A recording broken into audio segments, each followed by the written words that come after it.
Hey guys, it's Michael from Ekids, and in August we are studying about obedience. Now, last week we studied about the Bible and about how we should be obedient to the Bible. Well, this week we did something different. We continued to talk about obedience, but we did it right here in front of the entire audience with the adults and the teens and the kids combined. And what we did is we talked about how baptism is something that we should do to be obedient. And we also talked about how, of course, salvation is something we should do to be obedient. So we talked about a few scriptures that the Bible tells us to get baptized. And we talked about how Jesus was baptized and he told us to be baptized. So being baptized is, well, something that we should do. And then I talked about why we get baptized. Like, what does it mean? So we talked about how you are alive and then you die, and then you can be resurrected and live with Jesus. Because Jesus lived and he was crucified, dead, buried, and then he resurrected. So we see this whole dumped idea of being alive, being dead, and being resurrected. But there's something else that's very interesting. See, with baptism, it represents what happens to you in salvation.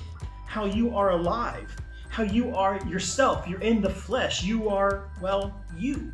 But see, when you give your life to Jesus, something happens. You die to the old you, and you become something new, a new creature. So baptism represents all those things. Jesus' death, burial, and resurrection. Your future death, burial, and resurrection. The death, burial, and resurrection of mankind. And how you can become a new creature by dying to yourself and becoming something new. Now, the important part is, how does this all happen? Yes, baptism represents these cool things of death, burial, and resurrection. We're told to get baptized. But when and why and how does this work? Well, first, we have to be saved. Now, saved is a word that we throw around in churches. So what do we mean? Well, you're saved from a couple of things. You're saved from, yes, hell, and you're also saved from yourself.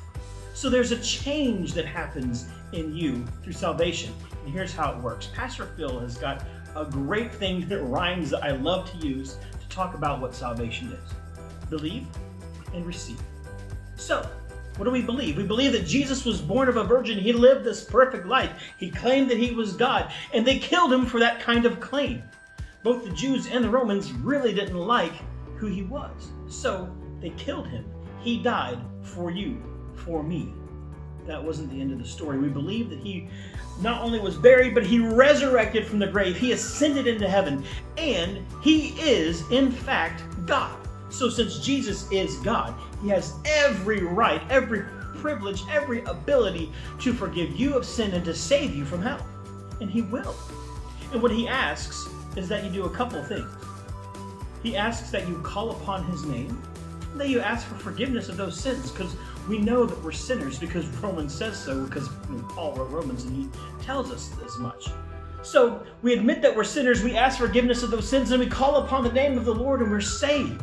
And then we can become baptized. Now, the way this really works is through a prayer. You can call it the sinner's prayer, you can call it whatever you want, but really, to receive this salvation, we really start with communication with God, and communication with God is prayer. And so you pray something like this. You might pray, "Dear Jesus, I ask that you would forgive me of all the things that I've done, and I ask that you would just save me. And I do this because I believe that you lived a perfect life, that you died for me, and that you resurrected, proving that you're God, and that you did all these things for me. And Father, just forgive me. I just call upon your name. Just save me and help me to have a relationship with you from this day forward. Amen." Something simple like that is maybe called a sinner's prayer.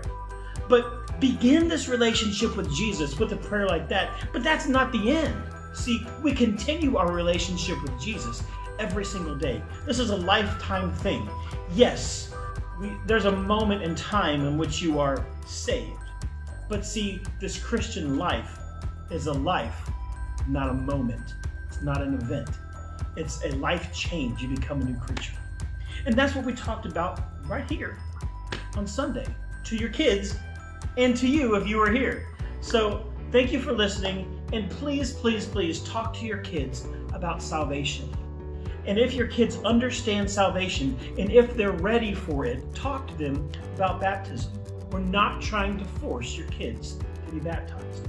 But what we want is for your kids to learn about Jesus and to be obedient in their own time.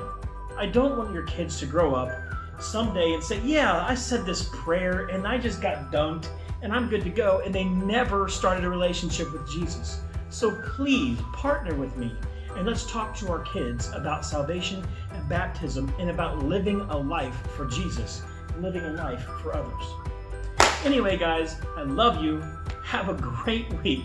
Bye.